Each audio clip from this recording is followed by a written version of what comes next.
Wow, this is so mind-blowing. Bertobat, dibaptis, langit terbuka.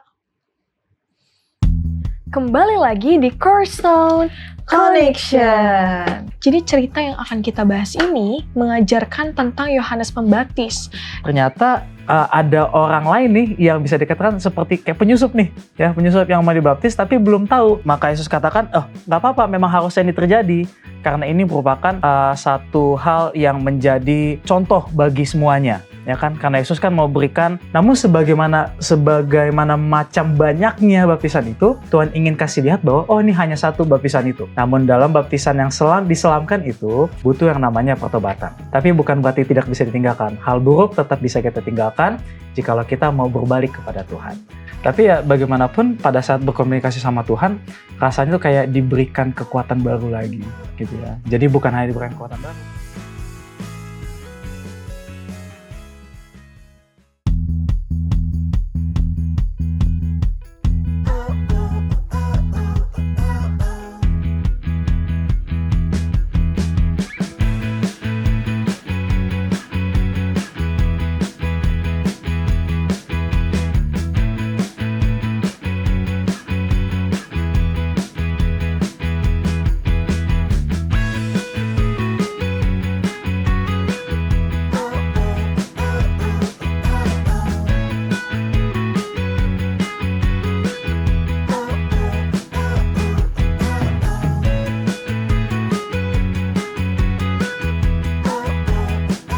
Kembali lagi di Cornerstone Connection. bersama aku Girena dan partner aku. Aku Gavrila. Dan pada hari ini akan menemani kalian untuk sama-sama belajar Cornerstone.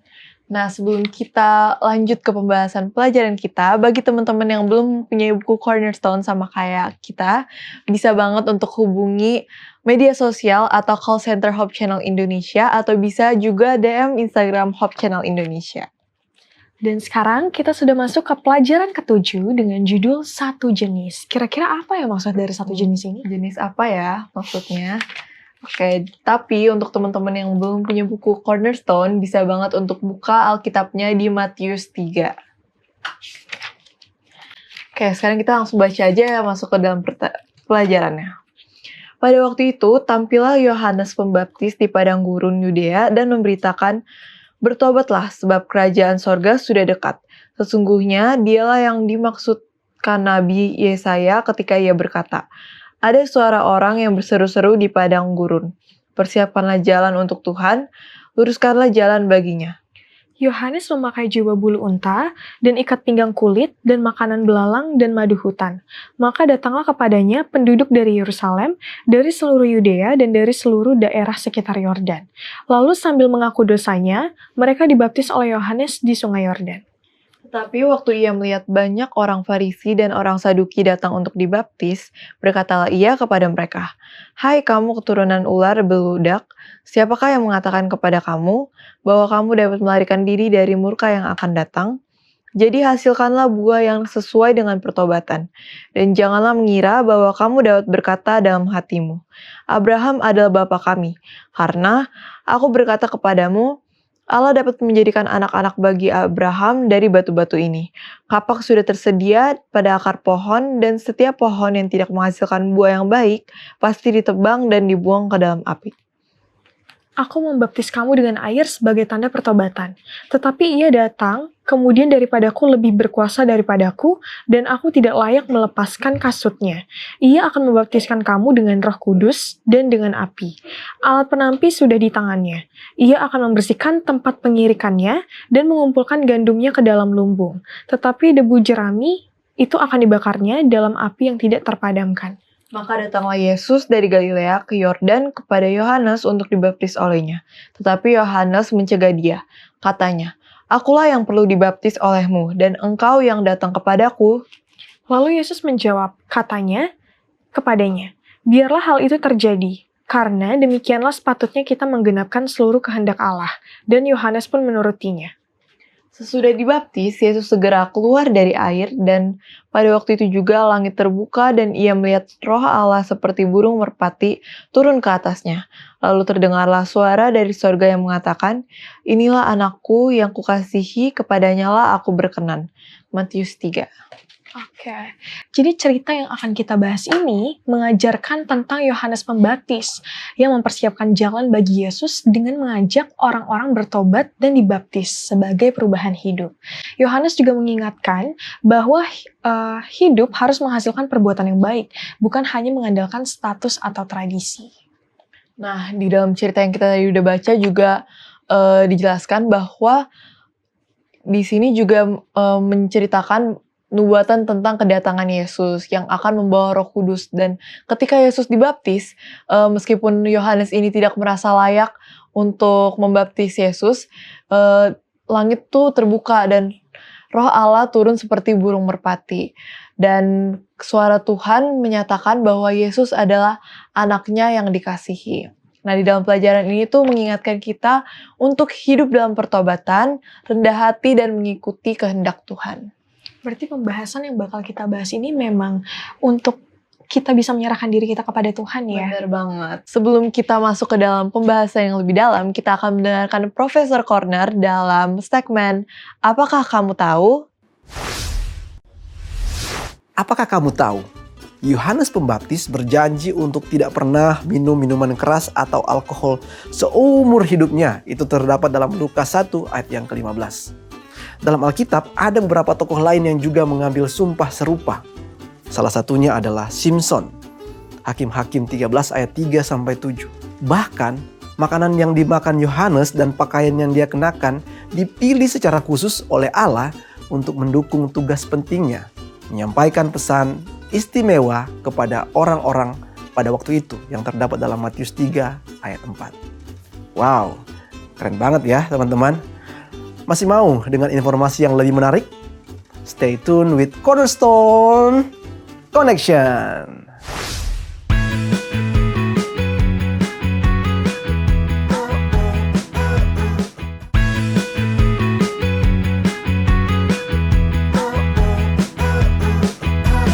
Kembali lagi di Cornerstone Connection. Program ini hadir untuk membimbing kamu mempelajari Alkitab lebih dalam lagi. Dan pada saat ini kita sudah bersama narasumber kita, one and only Pendeta Andreas Sambunan. Shalom Pendeta. Shalom, bagaimana kabarnya? Puji Tuhan, baik. Ih, kembar ya, jawabnya sama-sama. Satu jenis banget jadinya. Oke, nah Pendeta, sekarang kita udah masuk ke pelajaran ke-7 yang judulnya Satu Jenis. Untuk ayat intinya terdapat di Matius 11 ayat 11.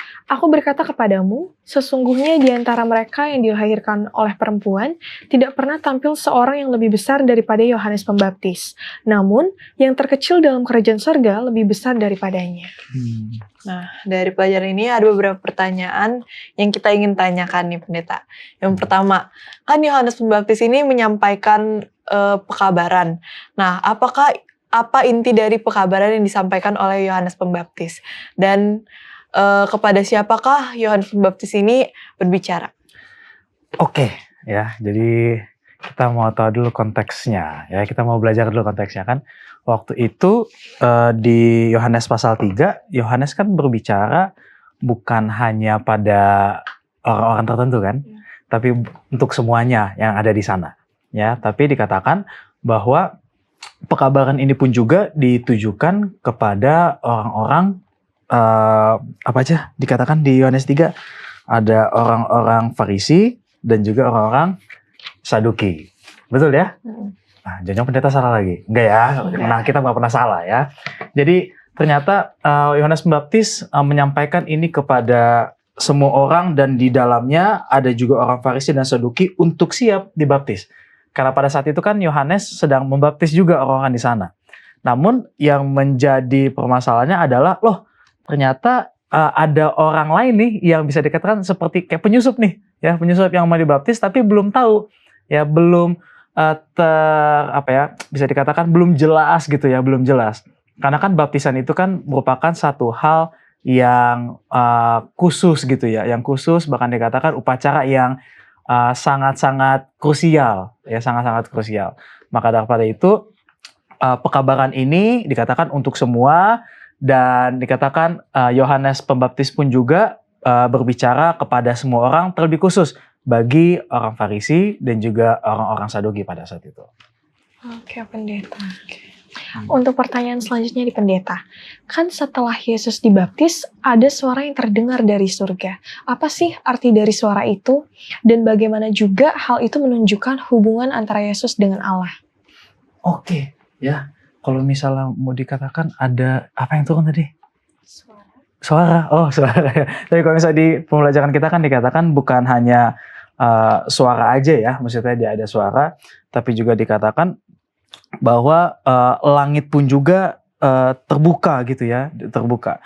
Maka pembelajaran kita di pelajaran ini mengatakan bahwa suara itu dan juga merpati itu pun juga melambangkan akan Roh Kudus itu, dan Roh Kudus itu pun juga melambangkan akan pembebasan itu gitu ya, pembebasan itu.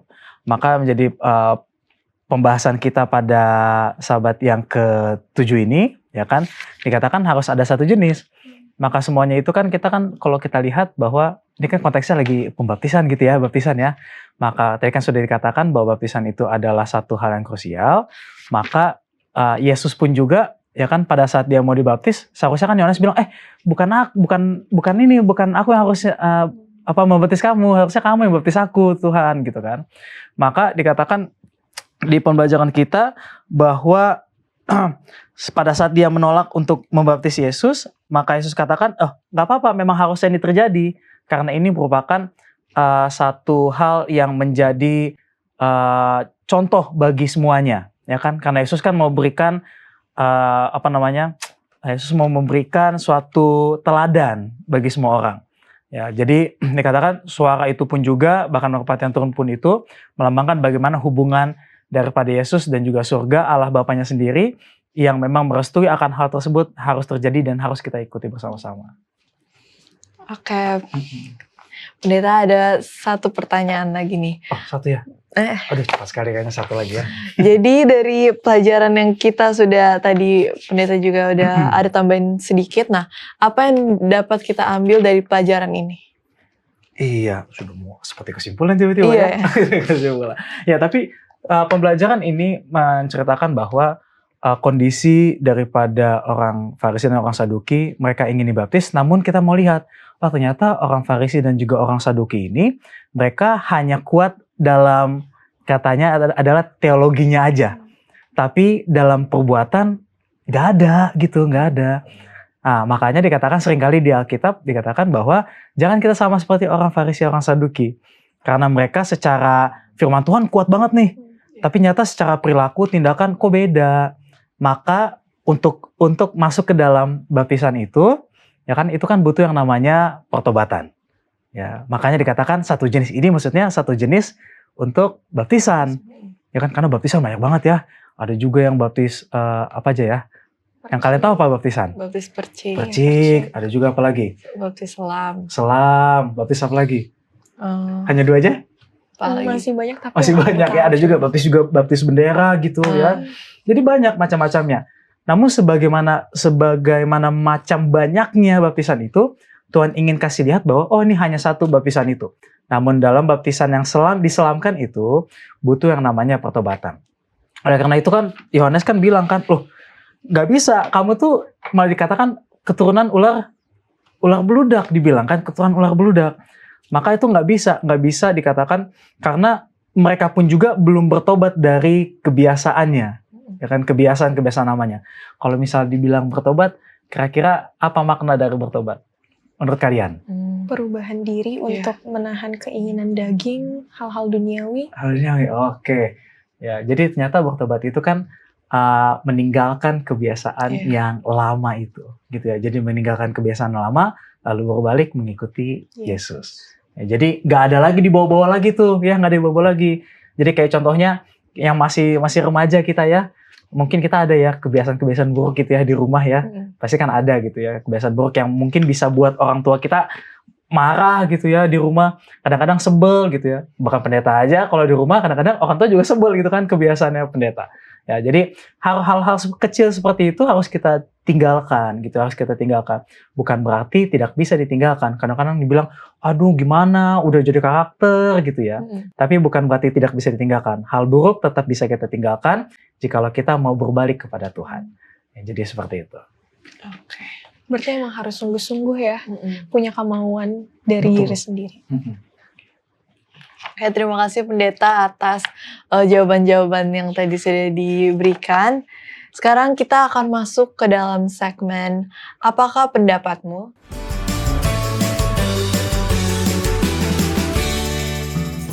Halo, nama saya Romaria Magdalena Simbolon. Saya kelas 10 dan berasal dari Perguruan Advent 1 Jakarta. Nama saya Sheryl Devina Simbolon dari kelas 10 dan bersekolah di Perguruan Advent 1 Jakarta. Halo, nama saya Semora Maulana Abigail Sinaga. Saya kelas 10 dari Perguruan Advent 1 Jakarta. Nama saya Jericho Jerusalem Toras Hasangkapan Silalahi. Saya kelas 10 dari Perguruan Advent 1 Jakarta. Halo, nama saya Bene Timothy Leonard Ganap. Saya kelas 10, saya berasal dari Sekolah Pengguruan Advent 1 Jakarta.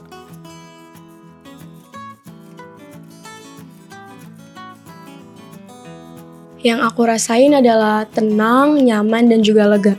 Karena apapun yang aku alami dan yang aku rasakan itu aku selalu curhat sama Tuhan. Saya merasa saya lebih dekat dengan Tuhan dan mengenalnya dengan lebih baik. Perasaannya nyaman dan tenang karena bisa mengenal Tuhan lebih jauh lagi. Perasaan yang saya rasakan saat berkomunikasi dengan Tuhan, damai dan tenang. Karena segala masalah-masalah yang saya dapatkan, saya ceritakan kepada Tuhan. Yang saya rasakan saat berkomunikasi dan berhubungan dengan Tuhan adalah saya merasa sangat damai, tenang, dan juga sangat bahagia karena dapat berkomunikasi dengan Tuhan.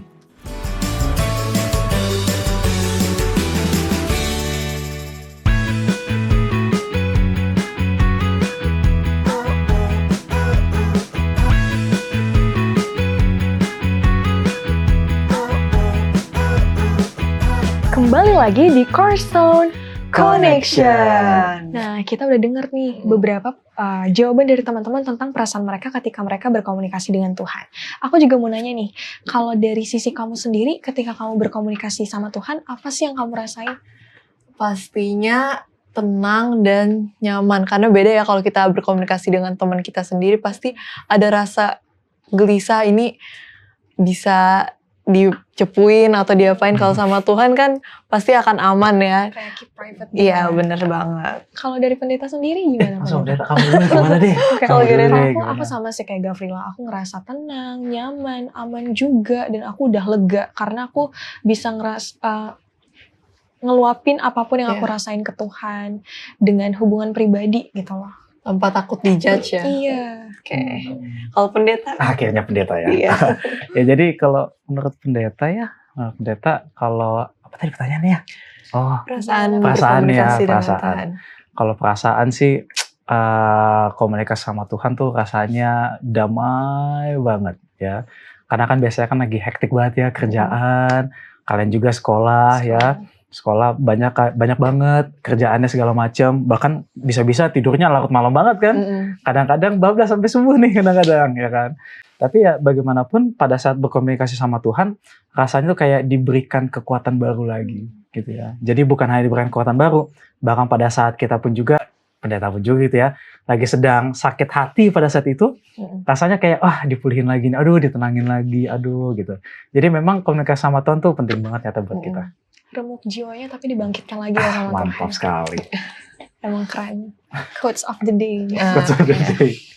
Oke, karena kita udah hampir sampai di penghujung acara, kita akan mendengarkan kesimpulan yang akan diberikan oleh Pak Pendeta.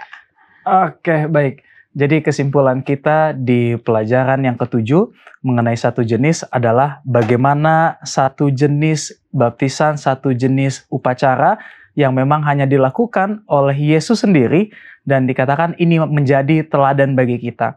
Maka untuk dapat mengikuti satu jenis ini, kita juga memerlukan satu pertobatan yang sejati.